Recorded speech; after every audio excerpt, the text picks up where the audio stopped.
जय हिंद दोस्तों। कैसे हैं आप सभी। अभी हम एक ऐसे शख्स के पास पहुंचे हैं जो विद्यालय प्रबंधन से तो जुड़ा हुआ है, साथ ही साथ इस भोजपुर में समाज सेवा, गरीब बच्चों की पढ़ाई इत्यादि जैसे नेक कार्यों से भी वो जुड़े हुए हैं। तो बात करते हैं हम डीपीएस इंटरनेशनल के डायरेक्टर अंकुर आनंद वर्मा सर से। सर, स्वागत है हमारे चैनल पर आपका। नमस्कार सभी को। आज विद्यालय में हमारे पंकज जी आप आए, बहुत अच्छा लगा। और इस सत्र में नए सेशन के एडमिशन के लिए हम लोग पूरी तरह से तैयार हैं। नए टेक्नोलॉजी और नए सोच के साथ नए बच्चों को नामांकन के लिए तैयार हो चुका है स्कूल। रिज़ल्ट हमारी मंगलवार को निकलने वाली है, साथ ही साथ तैयारियां पूरी हो चुकी हैं। जो हमारे नए बच्चे आएंगे उनका वेलकम करते हैं, हम लोग अभिभावकों का वेलकम करते हैं। साथ ही साथ जितने भी भोजपुर वासी हैं उनका मैं स्वागत करता हूं कि हमारे यहाँ स्कूल के साथ साथ हॉस्टल सुविधा भी दी जा रही है इस साल से, और हॉस्टल में एडमिशन्स के लिए नामांकन जारी कर दिया गया है। और सर, देखा जाए कि अभी हिंदुस्तान ओलंपियाड जो हुआ था उसमें पटना में आपको सम्मानित किया गया।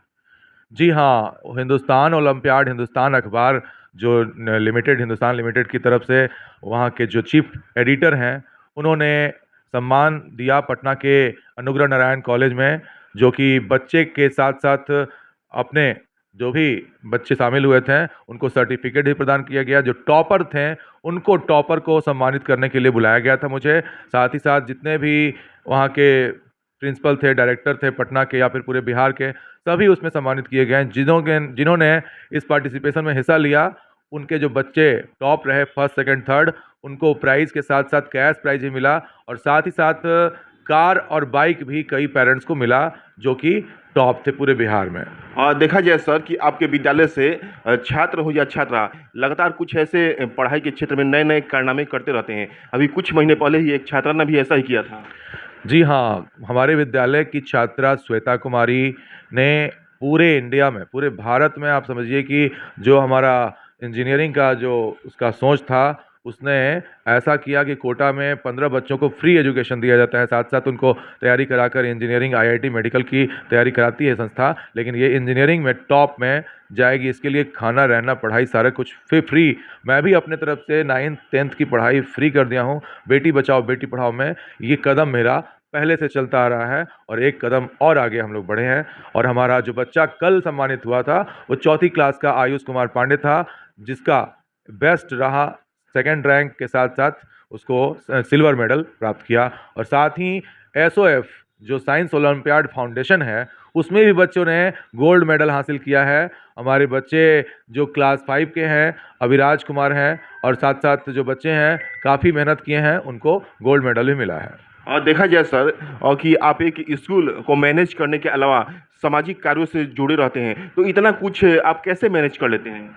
देखिए, सबसे पहला तो स्कूल जो है समाज का है। हमारा स्कूल हमारा नहीं कहलाएगा, ये समाज का स्कूल है। समाज के उत्थान के लिए, समाज को जागरूक करके हमको आगे बढ़ाने के लिए स्कूल खोलने की जो सोच हमने रखी थी, उस पे हम कार्य कर रहे हैं। और समाज को ऐसी छवि देनी है पढ़ाई करा के कि बच्चे हमारे देश के भविष्य बने, जो दृष्टि पटल पर आकर अपने आप को तो आगे बढ़ाएं ही, अपने विद्यालय, अपने परिवार को भी आगे बढ़ाएं। ये सोच करके मैंने स्कूल खोला था। उसके कदम पे चलते हुए मैं समाज में हर एक कार्यों को करते हुए मैं अपने कार्य को आसानी से कर लेता हूँ।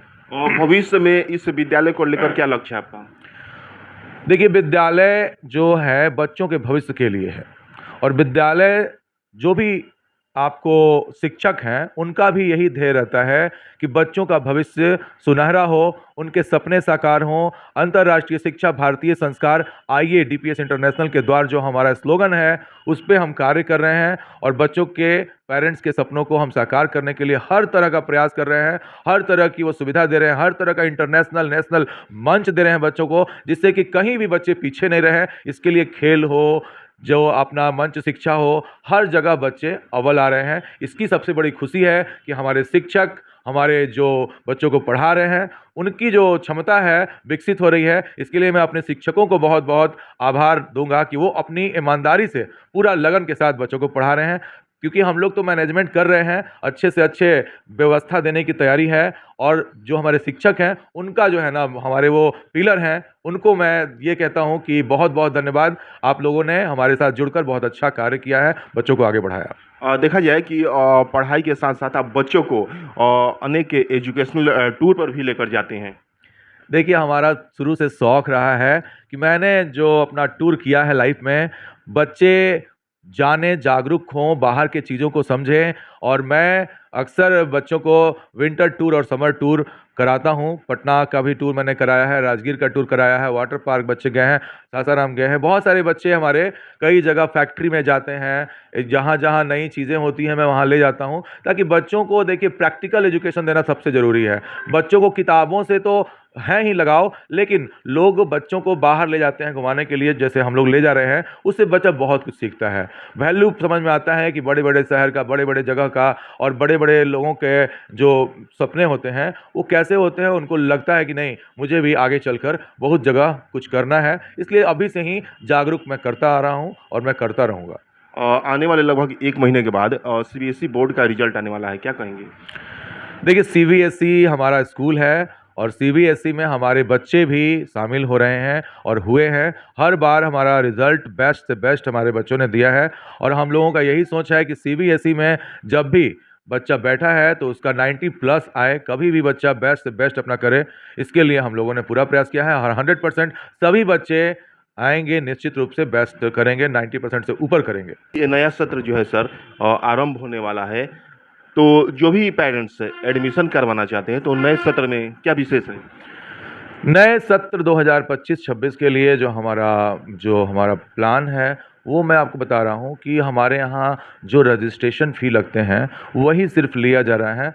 एडमिशन फ़ी हम लोग नहीं ले रहे हैं, चूँकि हमारा मिशन 1000 एडमिशन का है। इसके लिए हम लोगों ने सिर्फ 1000 रुपये में रजिस्ट्रेशन की सुविधा दे रहे हैं पेरेंट्स को, और किसी तरह का चार्ज एनुअल डे का या फिर एनुअल फ़ी जो होता है वो स्पेशल चार्ज, इस सारी चीज़ को हटा दिया गया है। अब बच्चों को सिर्फ रजिस्ट्रेशन कराकर मंथली फ़ी देनी है और मंथली फ़ी में बच्चों की पढ़ाई होगी और सुविधाएं सारी मिलेंगी जो पहले से मिलता आ रहा है। और देखा जाए कि सभी पेरेंट्स जो हैं और सीबीएसई विद्यालय में पढ़ाने में सक्षम नहीं होते, कुछ गरीब होते हैं, उनके लिए क्या? गरीब के लिए अभी भी जितने भी विद्यालय की सोच होती है कि गरीब बच्चों को भी पढ़ाया जाए, इसलिए विद्यालय खुलता है कि समाज में जो भी तबके के लोग हैं, हर तबके को लेकर चलना है। इसके लिए हमारी एक बड़ी सोच है, जिसमें कि गरीब बच्चे जो भी आते हैं, जिनके माता पिता नहीं हैं, उनको तो मैं फ्री एजुकेशन देने के लिए कभी भी तत्पर हूँ, आप कभी भी दे सकते हैं। और जो गरीब हैं, थोड़ा कम आय है उनके लिए विशेष 50% 60% छूट दी जाती है फ़ी में, ताकि वो बच्चे आगे पढ़ सकें, कोई तरह की दिक्कत ना हो। हर सुविधा उनको मिलेगी, जो बच्चे हमारे यहाँ पढ़ते आ रहे हैं, जो उनको मिलती है वो सुविधा मिलेगी। अभी नामांकन फ्री चल रहा है, अभी आप गरीब बच्चों के लिए हो या अमीर बच्चों के लिए हो, कोई दिक्कत नहीं है। किसी तरह के हम लोग भेदभाव नहीं रखते हैं। बच्चे बस पढ़ाई करके आगे बढ़ने के लिए हम लोग संकल्प लिए हैं, उसको हम लोग कारवां लेके चल रहे हैं, आगे चलेगा ये। तो ये आपके विद्यालय का नया सत्र कब से आरंभ हो रहा है? हमारा विद्यालय का नया सत्र 3 अप्रैल से शुरू हो रहा है और 3 अप्रैल से शुरू हो जाएगी। उसके बाद फिर बच्चे अपने रिदम में आने लगेंगे समय से, और डिसिप्लिन के साथ जो हमारा स्पोकन का जो सिस्टम है, बच्चों को स्पोकन बुलवाया जाए और हर तरह से बच्चा डेवलप हो। इसके लिए हमारा एप्लीकेशन भी है, जो कि कैम्ब्रिज यूनिवर्सिटी लंदन द्वारा डिज़ाइन किया हुआ है। साथ ही साथ हमारा जो बुक है वो लेटेस्ट है, लेटेस्ट जीके बच्चों को करंट अफेयर्स के लिए हमने एप्लीकेशन के माध्यम से दिया है। साथ साथ बहुत सारी एक्टिविटीज़ हैं जो बच्चों को दूसरे स्कूलों से डिफरेंट है। रिमोट क्लास है, आपको एबेकस मैथ का क्लास है, उसके बाद 3D क्लास है, उसके बाद हमारा जो है रोबोटिक्स क्लास है। ये डिफरेंट बच्चों को जापान की जो टेक्नोलॉजी है उस तरह से हम लोग, जापानी जो बच्चे शुरू से ही प्रैक्टिकल एजुकेशन लेने लगते हैं, उसके लिए हम लोग तैयार हैं। बच्चों को प्रैक्टिकल नॉलेज के साथ साथ आगे बढ़ाएंगे।